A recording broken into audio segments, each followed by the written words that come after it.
ስላለ ልታስተምረን ስላለ ስለሰጠህን ቃል እጅግ አድርገን እናመሰግናለን። እግዚአብሔር ሆይ እንደተናገርከኝ እንደ ቃል ጌታ እግዚአብሔር ሆይ ማስተላለፍ ያለብኝን መልእክት ለሕዝቤ እንዳስተላልፍ ለነም ቃል እንዲሰራኝ እርዳኝ። ጌታ አምላኬ አንተ ታላቅ አምላክ ነህ። ሃሌሉያ ሃሌሉያ።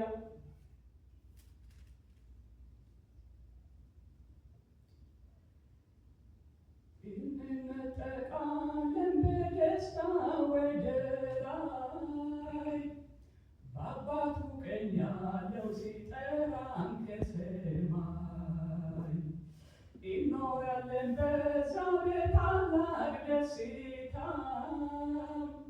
ታላቁን ዝማሬ ስንዘምር በደስታ የሰማይ ላፋት ይንቀጠቀጣሉ ከተግሣጽ የተነሳ ይደነግጣሉ። ጨረቃና ፀሐይ ይነዋወጣሉ አምላክ ሲመጣ በምድር የቀሩት ዋይ ዋይ ይላሉ። ከቋንቋ ከነገድ ሁሉ ተሰብስበን ነጭ ልብሳችን ለብሰን ዘንባባውን ይዘን በበጉ ዙፋን ፊት ክርስቲያኖች ቆመን ሁሌ በዝማሬ እናከብረዋለን። የሰማይ ላፋት ይንቀጠቀጣሉ ከተግሣጽ የተነሳ ይደነግጣሉ። ጨረቃና ፀሐይ ይነዋወጣሉ አምላክ ሲመጣ በምድር የቀሩት ዋይ ዋይ ይላሉ። መራብ መራቆትም ከእንግዲህ አይሆንም መጨነቅ መጠበብ ፍጹም አይገኝም። የፀሐይ ትኩሳት ጭራሽ አይነካንም ከእርካታ ጥላ ውስጥ ማንም አይለየንም። የሰማይ ላፋት ይንቀጠቀጣሉ ከተግሣጽ የተነሳ ይደነግጣሉ። ጨረቃና ፀሐይ ይነዋወጣሉ አምላክ ሲመጣ በምድር የቀሩት ዋይ ዋይ ይላሉ። እንነጠቃለን በደስታ ወደ ላይ በአባቱ ቀኝ ያለ ሲጠራን ከሰማይ እንኖራለን በዛ በታላቅ ደስታ ታላቁ ዝማሬ ስንዘምር በደስታ። ኢየሱስ ይመጣል። አሜን። ኢየሱስ ይመጣል። ዝማሬ የዘመርኩት መዝሙር ከስብከቴ ጋር የሚሄድ አይደለም። ይህንን መዝሙር የዘመርኩበት ምክንያት ግን እግዚአብሔር መልእክት ስለሰጠኝ ነው። ኢየሱስ ጌታ ነው። ታውቃላችሁ ሰማይ ጭርስን ቶሎ ብዬ ጌታን ይፈልገዋለሁ። ጌታ ያለማመደኝ ነገር አለ። ጌታ ሰማያትን ብዙ ጊዜ ከፍቶ ያሳየኛል። ኢየሱስ ጌታ ነው። ስለዚህ ሰማያት የሆነ ጊዜ ጭርስልብኝ ጌታ ሆይ ወዴት ነኝ? ጌታ ሆይ ምን ላይ ነኝ ብዬ ጌታን ይጠይቀዋለሁ። ስለዚህ በዚህ ሳምንት እግዚአብሔር የተናገረን ምናልባት ፌስቡክን የምትከታተሉ ሰዎች ካላችሁ መልእክቱን አይታችሁት ሊሆን ይችላል። እኔ በምድር ላይ እስካለው ድረስ በመካከላችሁም እስካለው ድረስ ጌታ የተናገረኝን መልእክት ለእናንተ የሚጠቅም ከሆነ ሳልቀንስ ሳልጨምር መልእክቱን በቀጥታ አስተላልፋለሁ። ማሳደርም አልፈልግም፣ ማዋልም አልፈልግም እና ዓርብ ጠዋት ነበረ። ዓርብ ጠዋት ተኝቼ ያለው ጌታ አንድ ነገር አሳየኝ። ሰማይ ላይ ብዙ ጊዜ እንደሚናገረው ኢየሱስ ጌታ ነው። ሀሳብም ሁሉ ሰማያዊ ነው። አሜን። ኑሮም ሰማያዊ ነው። ኢየሱስ ጌታ ነው። ሁሌ የምናፍቀው ሰማያዊው ነገር ነውና ጌታ ሰማይ ላይ አንድ ነገር አሳየኝ። ጌታ ያሳየኝ ነገር ምንድነው? ሰማይ ላይ በጣም ትልቅ ወርቃማ መስቀል፣ በጣም ትልቅ ነው፣ ወርቃማ ነው። ወርቃማ መስቀል አሳየኝ ጌታ። ጨመረና ደግሞ ሁለተኛ ጌታ ያሳየኝ ምንድነው? መለከት በእጁ ይዞ ሊነፋ የተዘጋጀ መልአክ አሳየኝ። ሶስት ነገር ነው ጌታ ሰማይ ላይ ያሳየኝና ሁለተኛው መልአክ ነው። መልአክ መለከት በእጁ ይዟል፣ ሊነፋ መለከቱን ሊነፋ ተዘጋጅቷል። ሶስተኛው ደግሞ ጌታ ያሳየኝ ምንድነው? በጣም ትልቅና ሰፊ ጠረጴዛ ነበር ጌታ ያሳየኝ። በጣም ትልቅና ምናልባት ከዚህ መድረክ በጣም ሰፊ የሆነ ትልቅ መድረክ ነው፣ ጠረጴዛ ነው። እዛ ጠረጴዛ ላይ በጣም የተለያዩ ፍራፍሬዎች ሞልቷል። በጣም ጠረጴዛው በፍራፍሬዎች ተሞልቷል እና ይህንን እያየው ባለውበት አካባቢ ላሉት ሰዎች አሳያቸዋለሁ።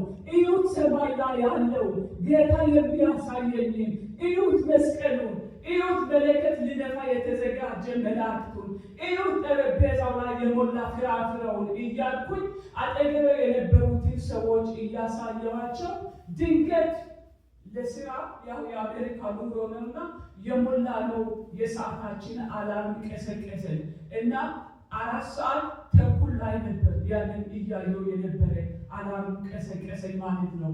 ወዲያው ዞር አልኩኝና አሌክስን እቅፍ አደረግኩኝና ኢየሱስ ሊመጣ ነው፣ ኢየሱስ ሊመጣ ነው፣ ጌታ ኢየሱስ ሊመጣ ነው አልኩት።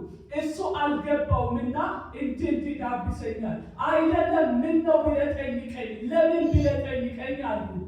ከዛ ለምን ብሎ ሲጠይቀኝ ጌታ ያሳየኝ ነገር ነገርኩት። ወገኖቼ ከዛን ሰዓት ጀምሮ እስከ አሁን ድረስ በቃ እየተቀጣጠልኩኝ ነው። ምድር ላይ እንኳን ያለው አይመስለኝም በቃ።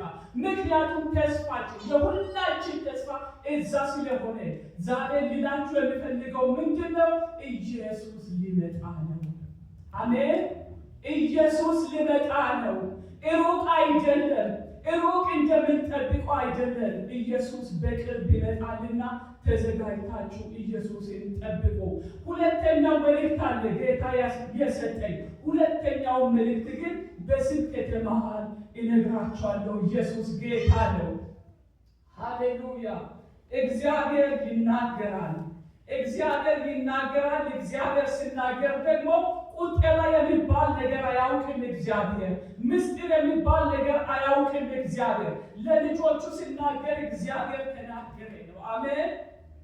በዚህ ስፍራ ዮሐንስ 9 ላይ ያነበብነው ቃል ስለ አንድ ሰው ነበረ፣ ዕውር ሆኖ ስለተወለደው ልጅ። በተለይ በኢሳይያስ መጽሐፍ ላይ ስለ አይነ ስውሮች ጌታ ኢየሱስ ክርስቶስ ተወልዶ የብዙ አይነ ስውሮችን ዕውርነት እንደሚያስወግድ ኢሳይያስ በመጽሐፉ ላይ ብዙ ቦታ ላይ ጽፎልናል። እንዲህ ይላል በተለይ ኢሳይያስ 29:13 እስከ 18 ባለው ላይ እንዲህ ይላል፣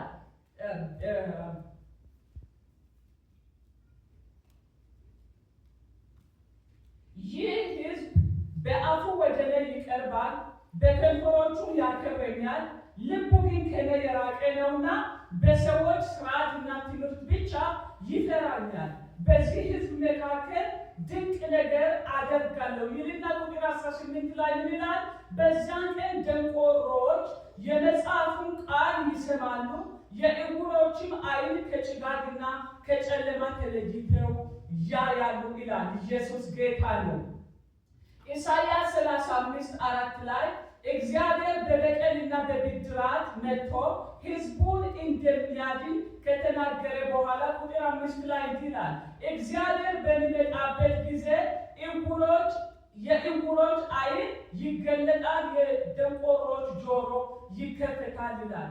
እንደገና ኢሳይያስ 42 ላይ እኔ እግዚአብሔር በጽድቅ ይፈርዳለሁ፣ እጅህንም ይይዛለሁ፣ እጠብቅህማለሁ፣ ዕውሩንም ዓይን ትከፍት ዘንድ የተጋዘውን ከግዞት ቤት በጨለማም የተቀመጡትን ከወህኒ ቤት ታወጣ ዘንድ ለሕዝብ ሁሉ ቃል ኪዳን ለአሕዛብም ብርሃን አድርገህ እሰጥሃለሁ ይላል ኢሳይያስ ላይ ሲናገር። ስለዚህ ወገኖቼ ጌታ ኢየሱስ ክርስቶስ የዘላለምን ሕይወት ከመስጠት ያለፈ ወደዚህ ምድር የመጣበት ትልቁ ነገር ዕውርነትን ማስወገድ ነው። የመንፈሳዊ ዕውርነትን፣ የሕይወት ዕውርነትን፣ የሥጋ ዕውርነትን ከሕዝቡ ላይ የማስወገድ ዋና ተግባሩ ነው የጌታ ኢየሱስ ክርስቶስ። ኢሳይያስ ያንን ከተናገረ በኋላ ስለ ኢየሱስ ክርስቶስ መወለድ፣ ኢየሱስ ክርስቶስ ወደዚህ ምድር ላይ መጥቶ የሚያደርገው ስራ ኢሳይያስ ከተናገረ በኋላ ወደ አዲስ ኪዳን ስንመጣ ደግሞ በብዙ ቦታ ላይ ጌታ ኢየሱስ ክርስቶስ ዓይነ ስውሮችን ፈውሶ እንመለከታለን። ኢየሱስ ጌታ ነው። ኢየሱስ ጌታ ነው። ጌታ ኢየሱስ ክርስቶስ በዚህ ምድር ላይ በተለይ አገልግሎቱን የጀመረበትና አገልግሎቱ ያበቃበት ዘመን 3 ዓመት ተኩል ነበረ። ጌታ ኢየሱስ ክርስቶስ በ30 ዓመቱ አገልግሎት ጀመረ። 33 ዓመት ተኩል ሲሆን ግን አገልግሎቱ በቅቶ ወደ አባቱ የሄደበት ጊዜ ነበር። በዚህ 3 ዓመት ተኩል ውስጥ ግን ጌታ ኢየሱስ ክርስቶስ የብዙ ሰዎችን ዓይን እንዳበራ መጽሐፍ ቅዱሳችን ይናገራል። በተለይ በገሊላ ከተማ ውስጥ የሁለት ዓይነ ስውሮችን ዓይን አበርቷል ጌታ ኢየሱስ ክርስቶስ። በተለይ ዛሬ ብዙ ጥቅሶችን ልሰጣችሁ ይችላለሁ። እንደነገርኳችሁ እየሮጥኩ ነው እንግዲህ መልእክቱን የሚሰጣችሁ፣ ስለዚህ አድምጡኝ። በገሊላ ከተማ ውስጥ የሁለት ዓይነ ስውሮችን ዓይን አበርቷል። ማቴዎስ 9 ቁጥር 27 እስከ 31 ባለው ክፍል ውስጥ ታገኛላችሁ። ሁለተኛ ደግሞ በቤተሳይዳ ከተማ ዕውር የሆነውን ሰው አመጡለትና እጁን ይዞ ከመንገድ ካወጣ በኋላ ዓይኑ ላይ ተፍቶበት እጁን ጭኖበት ፈውሷል። ኢየሱስ ጌታ ነው። ማርቆስ 8 ቁጥር 22 እስከ 25 ባለው ክፍል ውስጥ ታገኛላችሁ። እኔ በተለይ ይህን ክፍል በማነብበት ጊዜ እጅግ በጣም የደነቀኝ ነገር ምንድን ነው? ዕውሩን አመጡለት። ቤተሰቦቹ የሆኑ ጓደኞቹ ብቻ ዕውሩን ሰው ወደ ጌታ ኢየሱስ ክርስቶስ ሲያመጡለት እነሱ በያሉበት ቦታ አይደለም ጌታ ኢየሱስ ክርስቶስ እጁን ጭኖ የፈወሰው። ይችላል እኮ ኢየሱስ፣ አሜን፣ ይችላል። በጉባኤ መሃል ኢየሱስ መፈወስ ይችላል። በጓዳችን ኢየሱስ መፈወስ ይችላል። በከተማ ውስጥ ኢየሱስ መፈወስ ይችላል። ግን ጌታ ኢየሱስ ክርስቶስ ምን አደረገ? ዕውሩን ሲያመጡለት ዕውሩን ይዞ አወጣው፣ ከመካከላቸው አወጣው፣ ከሰፈራቸው አወጣ። ከዛ በኋላ ለብቻው ከወሰደው በኋላ ዓይኑ ላይ ተፍቶበት ፈወሰው። ኢየሱስ ጌታ ነው። ጌታ ነው ኢየሱስ። ወገኖቼ የተለየ ታምራት በሕይወታችሁ ማድረግ የፈለገ ጌታ ከያላችሁበት ለይቶ ነው የሚያወጣችሁ። ወደ ምድረ በዳ ሊያወጣችሁ ይችላል። ወደ ጓዳችሁ ሊያስገባችሁ ይችላል። ከከተማ ሊያወጣችሁ ይችላል። ከሀገር ሊያወጣችሁ ይችላል። እግዚአብሔር እንደወደደ ይሰራል። ለምን አደረገ ብለው የለም። እነዛ ዕውሩን ሰውዬ ያመጡለት ሰዎች አልተቃወሙትም። እንደ ወዴት ነው የምትወስደው? ልጃቸው እኮ ሊሆን ይችላል። ልጃችንን ወዴት ነው የምትወስደው አላሉትም። ወንድማችንን ወዴት ነው የምትወስደው አላሉትም። ጌታ ኢየሱስ ክርስቶስ እጁን ይዞ ሲያወጣው ግን ከመንደር አወጣውላል። ኧረ በጌታ በኢየሱስ ከመንደር እግዚአብሔር ያውጣችሁ። ከመንደር ወሬ እግዚአብሔር ያውጣችሁ። ከመንደር ወገኖች ውድቀት እግዚአብሔር ያውጣችሁ። አንዳንድ ጊዜ መንደር እኮ ይጎጠናል። አንዳንድ ጊዜ ታውቃላችሁ ተስማምቶ ደልቶን የተቀመጥንበት ስፍራ ይጎጠናል። አንዳንድ ጊዜ የተከበርንባቸው ሰዎች ክብር ራሱ መልሶ ይጎጠናል። ግን ጌታ ኢየሱስ ክርስቶስ በዚህ ሰው ሕይወት ውስጥ ታምራትን ማድረግ ስለፈለገ ከመንደር አወጣው። እንዴ ለምን ትተፋበታለህ? ባለበት እኮ እነሱ በያሉበት እነሱ እያዩ ጌታ ኢየሱስ ክርስቶስ ዓይኑ ላይ ቢተፋው ኖሮ እንደምን አይነት ፈውስ ነው ይሄ? ምን አይነት አስተማሪ ነው ይሄ? ምን አይነት ፈዋሽ ነው ይሄ ሊሉት ይችላሉ። ግን እነርሱ እንዳያዩት ሰውየው ብቻ ስለፈለገ ይሄ ታምራት ለዚህ ሰው ብቻ ስለሚገባው ጌታ ኢየሱስ ክርስቶስ ከመንደር አወጣው። ኢየሱስ ጌታ ነው። በጣም የተገረምኩበት ክፍል ነው። ኢየሱስ ያድናል። ስለዚህ ከመንደር ከመካከላቸው ገለል አደረገና የዚህ ሰው ዓይን ፈወሰው። ሶስተኛ የኢያሪኮ ከተማ ነበር። ወደ ኢያሪኮ ከተማ ሲመጣ 2 ዕውሮችን ፈውሷል። ማቴዎስ 20:29 እስከ 34 ላይ ታገኛላችሁ። ወደ ኢያሪኮ ከተማ ሊገባ ሲል ገና ወደ ከተማው ሳይገባ መንገድ ላይ ያለ በርጤሜዎስ የሚባለውን ዓይነ ስውር ፈውሷል ጌታ ኢየሱስ። ይሄ ሰው ስለ ኢየሱስ መልኩን አያውቅ፣ ቁመቱን አያውቅ፣ ምንም የሚያውቀው ነገር የለም። ነገር ግን ስለ ኢየሱስ ብዙ ሰምቷል። ስለዚህ መንገድ ዳር በተቀመጠበት ለልመና በተቀመጠበት ብዙ ጫጫታ ሰማ። ከዛስ ምንድነው የሚሰማው? ጫጫታ የሚሰማው አዲስ ነገር ምንድነው ብሎ ሲጠይቅ ጌታ ኢየሱስ ክርስቶስ ይቆያል ነው አሉት። እሱ ጌታ ኢየሱስ ክርስቶስን ዝናውን የሰማው የዳዊት ልጅ መሆኑን ኢየሱስ ጌታ ነው። ቀየረ ንግግሩን። ሰውየው ንግግሩን ቀየረ። ምክንያቱም ብዙ ሰምቷላ። ስለ ጌታ ኢየሱስ ክርስቶስ ብዙ ሰምቷል። ስለዚህ ይህ ብቻ አይደለም ማለት እናንተ ጌታ ኢየሱስ አላችሁኝ፣ እናንተ ኢየሱስ አላችሁኝ፣ እኔ ግን ዝናውን አውቃለሁ። እሱ የዳዊት ልጅ ነው። ስለዚህ የዳዊት ልጅ ሆይ ማረኝ አለ። አለቅህም ዛሬ ማረኝ። ኧረ ዝም በል። እሱ እኮ ጌታ ነው። እሱ እኮ ጸጥታ ነው የሚፈልገው። አትረብሸው። ወደ ኢያሪኮ እየሄደ ነው። በኢያሪኮ ከተማ ውስጥ እሱ ስራ አለው። ዝም በል ሲሉት ዝም አልልም። ዝም የማያሰኝ ምክንያት አለኝ። ምክንያቱም በዘመኔ ሁሉ በልመና መኖር አልፈልግም። በዘመኔ ሁሉ ሰው እየመራኝ መንገድ ዳር ለልመና እንዲያስቀምጠኝ አልፈልግም። እኔ የናፈቀኝ ሰዎች የሚጥሉልኝ ሳንቲም ሳይሆን፣ እኔ የናፈቀኝ ሰዎች የሚሰጡኝ ብር ሳይሆን፣ እኔ የናፈቀኝ እጅ ይዞ የሚመሩኝ ሰዎች ሳይሆን፣ እኔ የናፈቀኝ ብርሃን ነው። ስለዚህ ይህም ብርሃን ግን ሊሰጠኝ የሚችለው የዳዊት ልጅ ብቻ ነው። ኢየሱስ ጌታ ነው።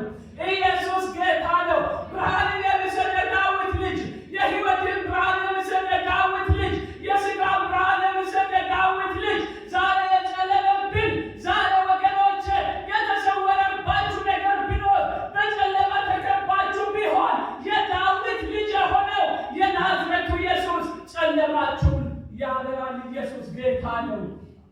ይሄን ነው የሚፈልገው አለ። እኔ ብርሃን ነው የሚፈልገው። እኔ የናፈቀኝ ብርሃን ነው። ስለዚህ ዝም ማለት አልችልም ማለት ጌታ ኢየሱስ ክርስቶስ ሩሩ አምላክ አይደለም። ቆሜ ሂዱና አምጡልኝ፣ እሱን ሰው አምጡልኝ አለ። የሰውየውን ፈቃድ ጠየቀ። ምንድን ነው የምትፈልገው አለ። እኔ የምፈልገው ማየት ነው። እኔ የምፈልገው ብርሃን ነው። ቀላል ነው፣ ቀላል ነው። እምነታችንን ጌታ ያያል። እንዲህ አለው፣ እምነቴ አድኖሃል። ኢየሱስ ጌታ ነው። ወገኖቼ ይኸውላችሁ መንገድ ላይ እንድንቀር የሚያደርገን እምነታችን ነው። መንገድ ላይ ሩጫችንን እንድናጠናቅቅ የሚያደርገንም እምነታችን ነው። ወደ ደስታችን የሚያደርስንም እምነታችን ነው። ነገሮች እንዲዘገዩ የሚያደርገውም እምነታችን ነው እንጂ ጌታ ኢየሱስ ክርስቶስ የቀጠረልን ያቺ ቀን አታልፍም። እምነቴ አድኖሃል አለው። ኢየሱስ ጌታ ነው። ኢየሱስ ጌታ ነው። ማረኝ አለ። ይህ ሰው ማረኝ፣ ማረኝ፣ ተማጸነ። ማረኝ፣ ማረኝ። ሉቃስ 18:42 ላይ ታገኛላችሁ። ሃሌሉያ። ሌላው ደግሞ በኢየሩሳሌም ቤተ መቅደስ ውስጥ ነው። ወደ ኢየሩሳሌም ቤተ መቅደስ ገባና ዕውሮችንና አንካሶችን ወደ እርሱ ቀረቡ፣ ፈወሳቸው። ማቴዎስ 21:14 ወደ እሱ ቀረቡ። እነማ? ዕውሮቹ። እነማ? አንካሶቹ ወደ እሱ ቀረቡ፣ ፈወሳቸው። ሌላው ደግሞ ሉቃስ 7 ላይ ያለው ነው። 7:21 ላይ በቅፍርናሆም ከተማ በደዌ በክፉ መናፍስት የሚሰቃዩትን ፈወሳቸው። ለብዙ ዕውሮች ኢየሱስ ጌታ ነው። ለአንድ አይደለም እንደ ቅድሙ፣ ለሁለት አይደለም እንደ ቅድሙ። ነገር ግን አሁን ብዙ ናቸው፣ ብዙ ናቸው፣ ብዙ ናቸው። የታወሩ ብዙ ናቸው። ብርሃን የሌላቸው ብዙ ናቸው። የጨለመባቸው ብዙ ናቸው። በጨለማ የሚመላለሱ፣ በሰው መሪነት የሚመላለሱ ብዙ ናቸው። ስለዚህ ለብዙ ዕውሮች ማየትን ሰጠ። ኢየሱስ ጌታ ነው። ማየትን ሰጠ። ሃሌሉያ! ዕውርነታቸው ተገፈፈ፣ ጨለማቸው በራ፣ ብርሃን ሆነላቸው። ኢየሱስ ክርስቶስ ያድናል፣ ይችላል ኢየሱስ። ስለዚህ ወገኖች ጌታ ኢየሱስ ክርስቶስ ከፈወሳቸው ዓይነ ስውሮች መካከል ዛሬ ያነበብነው ሰው አንደኛው ነበር። ነገር ግን የዚህ ሰውዬ ታሪክ ከነዚህ የተለየ ነው። እንደነዚህ አይደለም። የሰውየው ታሪክ የተለየ ነው። እንዴት ነው የተለየው? የሰውየው ታሪክ ሰውየው ከመወለዱ ጀምሮ ዕውር ነበረ። አዎን ዕውር ነበረ። በአይሁድ እምነት አንድ ሰው ዕውር ሆኖ ከተወለደ ወይም ደግሞ ሙሉ ጤንነት ይዞ ካልተወለደ አባቱ ኃጢአት ሰርቷል፣ እናቱ ኃጢአት ሰርታለች ብሎ ይታመናል። ስለዚህ ደቀ መዛሙርቶቹ ጌታ ኢየሱስ ክርስቶስን ጠየቁት፣ ይሄ ሰው ዕውር ሆኖ እንዲወለድ ኃጢአት የሰራ ማን ነው? ማን ነው ኃጢአት የሰራ? ወላጆቹ ኃጢአት ሰርቷል ወይ? አባቱ ኃጢአት ሰርቷል ወይ? እናቱ ኃጢአት ሰርታለች ወይ?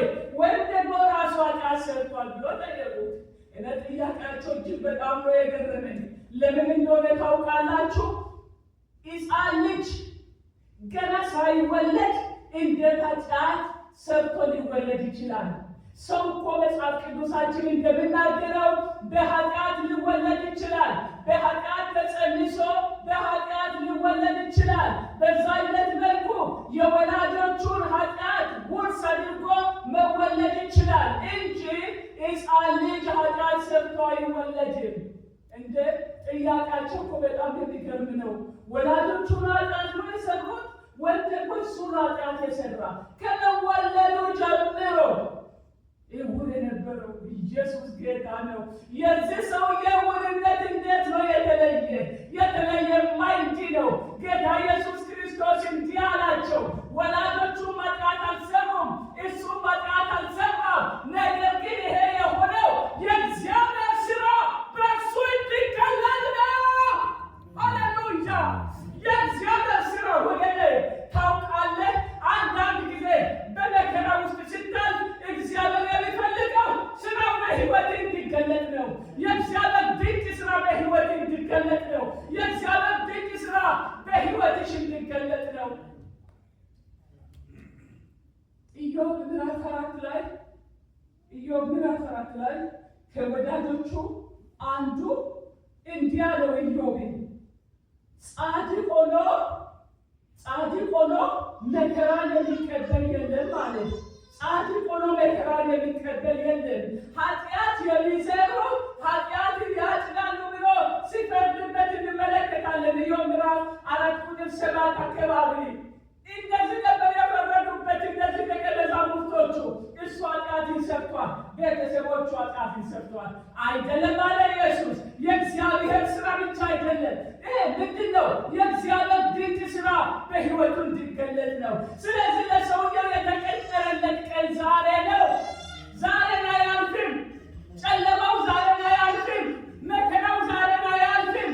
ችግሩ ዛሬን አያልፍም። ዛሬ ሰውየው ነፃ የሚወጣበት፣ ዛሬ ሰውየው መነጋገሪያ የሚሆንበት ቀን ነው። ኢየሱስ ጌታ ነው። ስለዚህ ኢየሱስ እንዲህ አለ፣ ቀን ሳለ፣ ሃሌሉያ፣ ቀን ሳለ የተላኩበትን ስራ ልሰራ ይገባኛል። ምክንያቱም ማንም የማይሰራበት ሌሊት ትመጣለች አለ። ኢየሱስ ጌታ ነው። ወገኔ ቅድም በስብከተ መሃል ነግራችኋለሁ። አንደኛውን መልእክት ብያችኋለሁ። ዛሬ የእናንተ ቀን ነው። ስራ የምትሰሩበት ቀን ነው። ስራ የምትሰሪበት ቀን ነው። ይሄ ስራ የምትሰራበት ቀን ነው። ወንድሜ መስራት የማንችልበት ሌሊት ትመጣለች። መልከ ቆማ እንደዚህ እናንተ ማገልገል የማትችልበት ሌሊት ይመጣል። ጌታ ኢየሱስ ክርስቶስ ያችን 3 ዓመት ተኩል በምድር በተመላለሰበት ብዙ ስራ ሰርቶ ሄዷል። እዚህ ቤተ ክርስቲያን ውስጥ ፓስተር የዛሬው ስኬጁል ከሰጠኝ በኋላ እኔ አገልግሎትን አለምደው፣ የእግዚአብሔርን መድረክ አለምደው። ሁል ጊዜ በፍርሃትና በመንቀጥቀጥ እያማጥኩ ነው በመካከላችሁ የሚቆመው፣ በፊታችሁ የሚቆመው። ምክንያቱም ወንጌል አይቀለድበትም፣ የእግዚአብሔር ስራ አይቀለድበትም። ሕይወት የወጣበት ሕይወት የተከፈለበት ደም የፈሰሰበት ስለሆነ ወገኖች ላይ በእናንተ ላይ መቀለድ አልችልም፣ በአንዳችሁም ላይ መቀለድ አልችልም። ወንጌልን ይዤ መቀለድ አልችልም። ወንጌልን ይዤ ወንጌልን የሚመስል ነገር ይዤ በእናንተ ላይ መቀለድ አልችልም። ሰዓታችሁ ውድ ነው። ጊዜያችሁ ውድ ነው። ሕይወታችሁ ውድ ነው። ስለዚህ ጌታን እማጸናለሁ፣ ጌታን እጠይቀዋለሁ። አባባ ለኔ የምትለኝ፣ ለኔ የምትናገረኝ፣ ለሕዝብ የምትናገራቸው አሁን ከአንተ እፈልጋለሁ እለዋለሁ።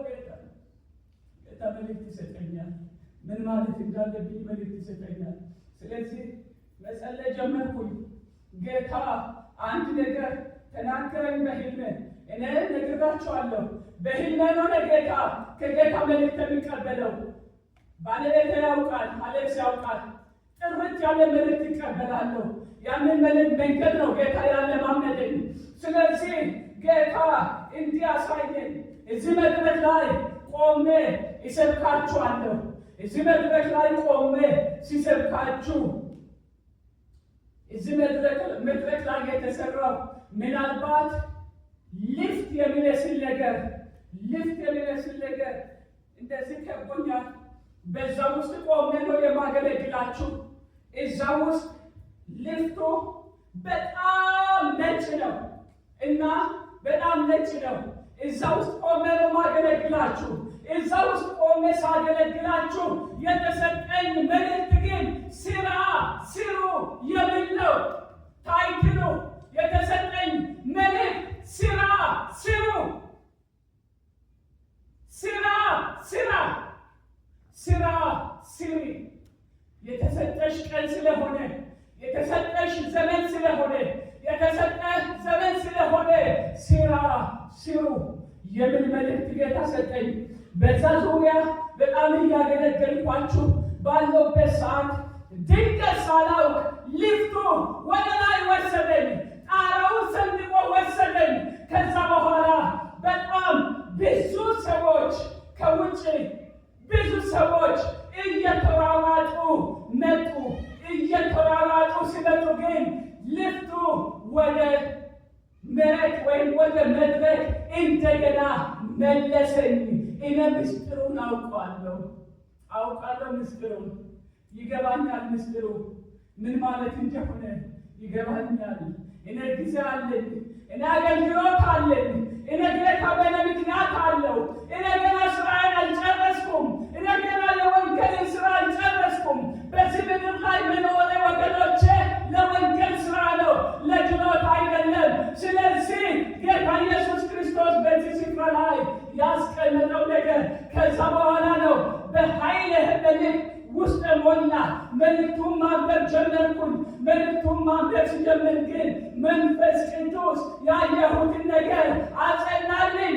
ኢየሱስ እንዲህ አለ፣ ቀን ሳለ የላከኝን ስራ ልሰራ ይገባኛል አለ። ኢየሱስ ጌታ ነው፣ ጌታ ነው ኢየሱስ። ዛሬ የእግዚአብሔርን ስራ ልትሰሩ ወገኖቼ ቀን አላችሁ። ወገኖቼ ዘመን አላችሁ፣ ወገኖቼ ዛሬ አላችሁ። ስለዚህ እዚህ ቦታ ላይ ሁለት ነገር ነው ያየሁት። አንደኛ ጌታ ኢየሱስ ክርስቶስ የተላከበትን ስራ ተመልክቻለሁ። ሁለተኛ ይሄ ቀን የተቀጠረለት አይነ ስውሩ ስራ ሲሰራ ተመልክቻለሁ። ስለዚህ ምን ሆነ? ስራ ሰራ። ሰውየው አይነ ስውሩ ስራ ሰራ። ምን አይነት ስራ ነው የሰራ? ኢየሱስ እንዲያደረገ በምራቁ ጭቃ አቦካ። ከዛስ ጭቃውን ለወሰና በሰውየው ዓይን ላይ ቀባው። ከዛስ አሁን ያንተ ስራ ነው የቀረ። ያንተ ስራ ይሄ ነው። ምንድነው ስራዬ? ወደ ሰሊሆ መጠመቂያ ሂድና ታጠብ። ኢየሱስ ጌታ ነው። ስራ ሰጠው። አሜን። ስራ ሰጠው። አንዳንድ ጊዜ ፕሮሰስ ውስጥ ነው የሚያሳልፈን ጌታ። እጆች ነው መፈወስ ይችል። ሃሌሉያ ሃሌሉያ ሃሌሉያ። እጆች ነው መፈወስ ይችል። ቃል ተናግሮ ነፃ ማውጣት ይችል። ማለት ይችል። እንደ ቅድሙ ሰውዬ እምነት ያድነዋል ማለት ይችል። ስራ እንዲሰራ ፈቀደለት። ምንድነው የሚሰራው? ሂድና ወደ ሰሊሆም ውሃ፣ ወደ ሰሊሆም መጠመቂያ ሂድና ታጠብ አሉ። ሰውየው ስራውን ቀጠለ። በሉ እንግዲህ አድርሱን፣ ወደ ሰሊሆም መጠመቂያ አድርሱን አለ። እየመሩ አምጥቶ መንገድ ላይ ያስቀመጡት፣ ለልመና ያስቀመጡት ሰዎች እንደገና አሁን እየመሩ ወደ ሰሊሆም መጠመቂያ ወሰዱት። ከዛ በኋላ ሰውየው ታጠበ። ከዛ በኋላ ኢየሱስ ጌታ ነው። በሰውዬ ተመራ የሄደ ሰውዬ አሁን እያየ መጣ። አሁን እየዘለለ መጣ። አሁን እየዘለለ ሁሉ ነገር ተገልጦለት በመገመን ሰዎችን እያየ አቤት አለባበሱ ሲያምር እያለ፣ አቤት ጫማቸው እያለ፣ አቤት ቁንጅናቸው እያለ ቅድም በጨለማ የተመላለሰ ሰውዬ ከታዘዘ በኋላ ስራውን ከሰራ በኋላ አሁን በመደነቅ እየዘለለ ወደ ጌታ ተመልሶ መጣ። ኢየሱስ ጌታ ነው። ይሄ ነው የስራ ውጤት። ይሄ ነው የስራችን ውጤት። ጌታ ልሰራ ከወደደ ወገነ ከጌታ ጋር ተስማማ። ከጌታ ጋር ተስማማ። ጌታን አባቴ ሆይ እኔ በጣም የሚገርመኝ መጸለይ የማይችሉ ሰዎች እንደው አንዳንድ ጊዜ በጣም ነው ግብር የሚለው እንደ ቁጭ ብሎ ጸልይ ይላሉ። መጽሐፍ ቅዱስ ሲናገር እውነት ነው። አንዳችሁ ለአንዳችሁ ጸልዩ ይላል። የቅዱሳን ጸሎት በስራዋ እጅግ ኃይልን ታደርጋለች ይላል። ግን እሺ እጸልያለሁ፣ አንተ ምን ታደርጋለህ? አንተ ምንድን ነው የምታደርገው? አንቺ ምንድን ነው የምታደርጊው? እንደው መስራት የለብንም ወይ? እንደው መጸለይ የለብንም ወይ? እንደው የጌታን ፊት መፈለግ የለብንም ወይ?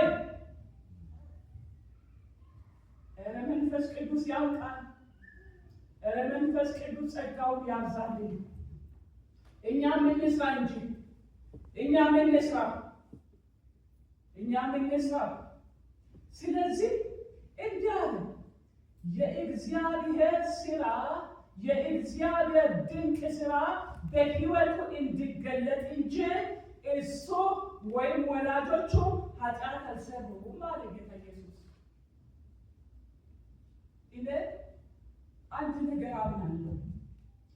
እኔ የሰራሁት ኃጢአት፣ እኔ የሰራሁት በደል በጌታ በኢየሱስ ስም ወደ ልጆቼ አይተላለፍም። ቆርጬ ነው የማልፈው። የሁል ጊዜ ጸሎቴ ይሄ ነው። እኔ በሰራሁት ኃጢአት፣ እኔ እግዚአብሔርን በበደልኩት በደል ልጆቼ አይቀጡም። ልጆቼ ዋጋ አይከፍሉም። በኢየሱስም ቆርጬ አልፋለሁ።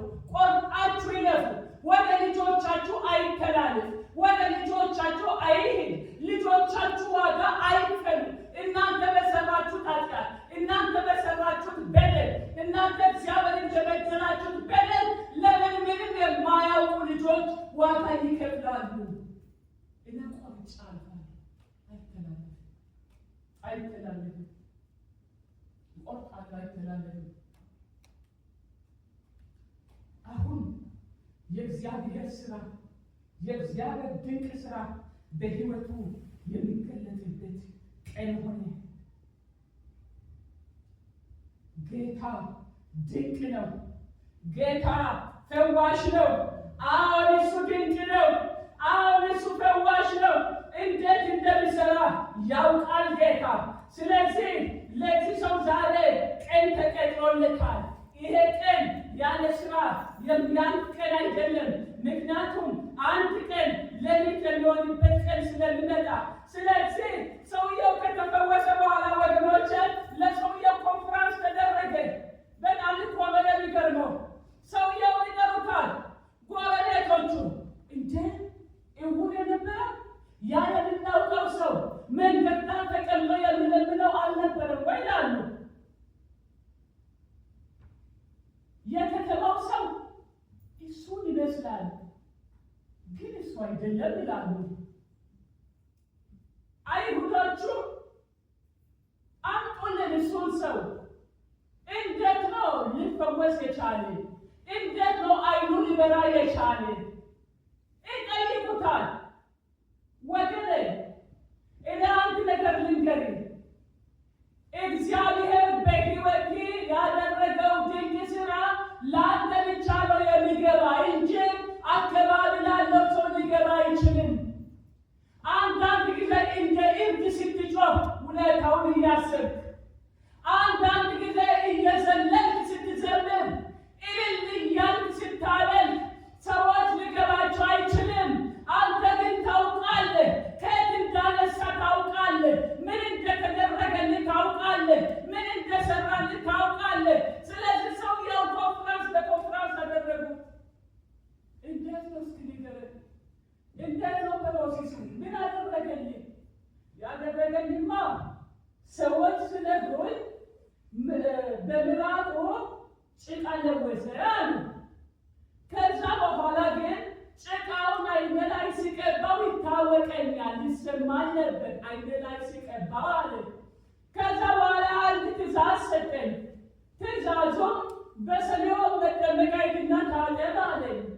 ከዛ በኋላ ጠየኳቸው። እስኪ ዘጋ ውሰዱኝ አልኩኝ። ወሰዱኝ። እንደጠየቀኝም እንደነገረኝም ወይም እንዳዘዘኝም ታጠብ።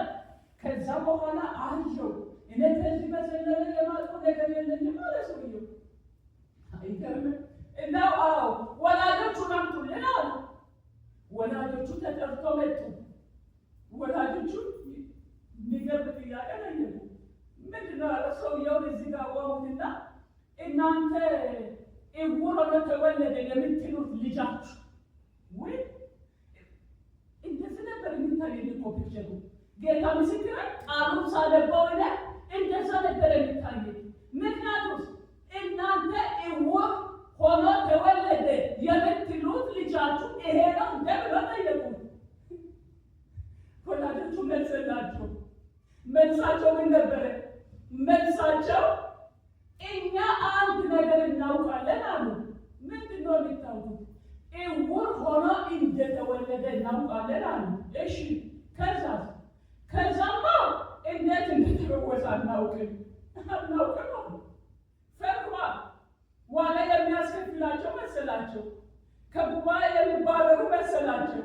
አንዳንድ ጊዜ እኮ እግዚአብሔር የሰራን አልደብቀው እግዚአብሔር የሰራልኝን አልደብቀው። እንደው ያበደ ይፈንዳ ለምን ይደብቀዋለሁ? እንደ ይሉንታ ፈርቼ እብድ ናት እንዳልባል፣ ምን ነካት እንዳልባል ፈሩ። ወላጆቹ ከጉባኤ እንዳይባረሩ። ስለዚህ ምን አሉ?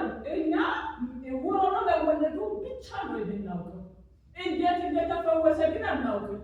ስለዚህ እሱ ሙሉ ሰው ስለሆነ እሱ ጠይቁት አሉ። ልጃቸው ላይ ከመሩበት። በቃ እሱ ራሱ መልስ ይስጥ። ሙሉ ሰው አልነበረም። በዘመኑ ሙሉ ሰው አልነበረም። በሰው ተደግፎ የሚኖር ነበር። በሰው የተመራ የሚኖር ነበር። አሁን ግን ሙሉ ሰው ነው። ሙሉ ሰው እንዴት ሊሆን እንደቻለ ግን አናውቅም። ስለዚህ ጠይቁት። እሱ ስለ ራሱ መናገር ይችላል አሉ። ኢየሱስ ጌታ ነው። ጌታ ነው ኢየሱስ። ወገን ይኸውልህ እንደው ስለ ራሴ ሚስቴ ባትናገር፣ ስለ ራሴ ወላጆች ባይናገሩ፣ ስለ ራሴ ፓስተር ባይናገር፣ አንተ ግን ከጌታ ጋር የሚኖር ሪሌሽንሺፕ ስለምታውቅ ጌታ ያደረገልህን ስለምታውቅ ቆፍጠን ብለህ ተናገር። አትሸማቀቅ። የያዝነው ህይወት የሚያሸማቅቅ አይደለም። የያዝነው እውነት የሚያሸማቅቅ አይደለም። የያዝነው ጸጋ የሚያሸማቅቅ አይደለም። ጠይቁት። እሱ ሙሉ ሰው ነው። ኦፍኮርስ ሙሉ ሰው ነው። እሱ መናገር ይችላል። አቤት ኮንፍራንስ፣ አቤት ደግሽ በህይወት እግዚአብሔር ያደረገው ለስንት ሰው መስክረዋል። ፓስተር በህይወቱ ጌታ ያደረገው ለስንት ሰው መስክሯል። ስንት መድረክ ላይ ተናግሯል። እዛ ጋር ትጠራለህ፣ ጌታ ያደረገልህን ትናገራለህ። እዛ ጋር ኮንፍራንስ ትጠራለህ፣ ጌታ ያደረገልህን ትናገራለህ። እዛ ጋር ኮንፍራንስ ትጠራለሽ፣ ጌታ ያደረገልሽን ትናገራለሽ። አሁን ያንተ ዘመን ነው። አሁን ያንቺ ዘመን ነው። ቀን ተቀጥሮልሃል ወገኔ፣ ቀን ተቀጥሮልሃል። ነገ ያንተ አይደለም። ዛሬ ግን ያንተ ቀን ነው። ዛሬ የምትፈታበት ቀን ነው። ዛሬ ነፃ የምትወጣበት ቀን ነው። ዛሬ የጌታን ስራ የምትሰራበት ቀን ነው። ዛሬ ህይወት የሚለወጥበት ቀን ነው። ዛሬ ጨለማ የሚገፈፍበት ቀን ነው። ኢየሱስ ጌታ ነው። ለነቀኔ ነው። ዛሬ ቀኔ ነው። የጌታን ድንቅ ስራ የማይበት፣ የጌታን ድንቅ ስራ፣ የእጁን ስራ፣ ጣፋጭነቱን፣ ፈዋሽነቱን፣ ሮህሩነቱን የማይበት ቀን ነው። ዛሬ የተቀጠረልን ቀን ዛሬ ነው። ስለዚህ አትሸማቀቅ። የእግዚአብሔርን ስራ ስራ ወገኔ፣ ስራ ስራ ስራ ስራ። እግዚአብሔር ስራ እንድትሰራ ይፈልጋል። እግዚአብሔር ስራ እንድትሰራ ይፈልጋል።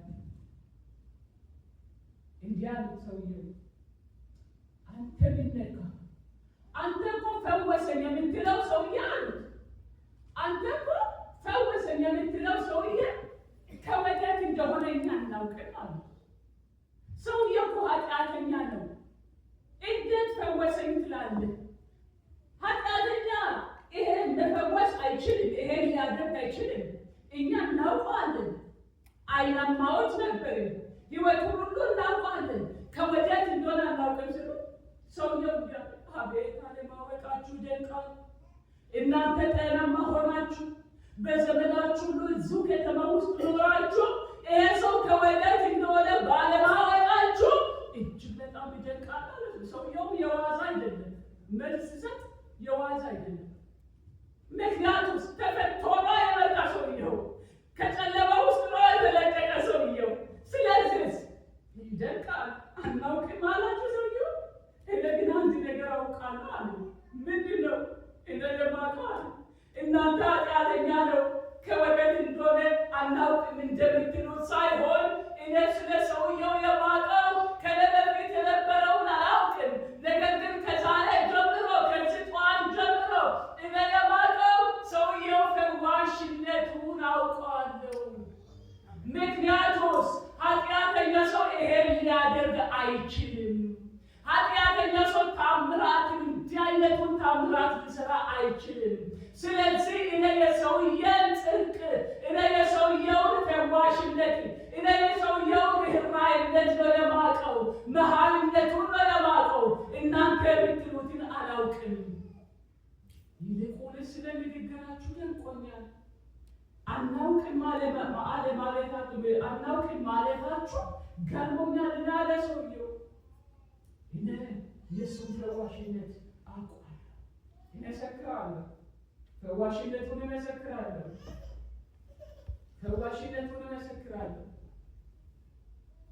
እናንተማ ከጫፍ እስከ ጫፍ እየዞራችሁ የከተማውን መውጫ እያወቃችሁ፣ የከተማውን መግቢያ እያወቃችሁ፣ አራቱንም ማዕዘናት እያዳረሳችሁ ይሄ ሰው ከየት እንደሆነ አናውቅም ማለታችሁ እጅግ በጣም ይደንቃል። አዎ ለአንተ ይገባሃል። እግዚአብሔር የሰራልህ ነገር፣ እግዚአብሔር በሕይወት ውስጥ ያደረገው ድንቅ ነገር ለአንተ ይገባሃል ወገኔ። ለእኔ ይገባኛል እግዚአብሔር በሕይወት የሰራው ነገር። ለዚህ ነው ጌታን እንወደው። እኔ ለእንጀራ አይደለም ጌታን የምወደው፣ እንጀራ ባይኖር ግድ የለኝም። ለዝና አይደለም ግድ የለኝም። ብዙ ወዳጆችን ለማፍራት አይደለም ግድ የለኝም።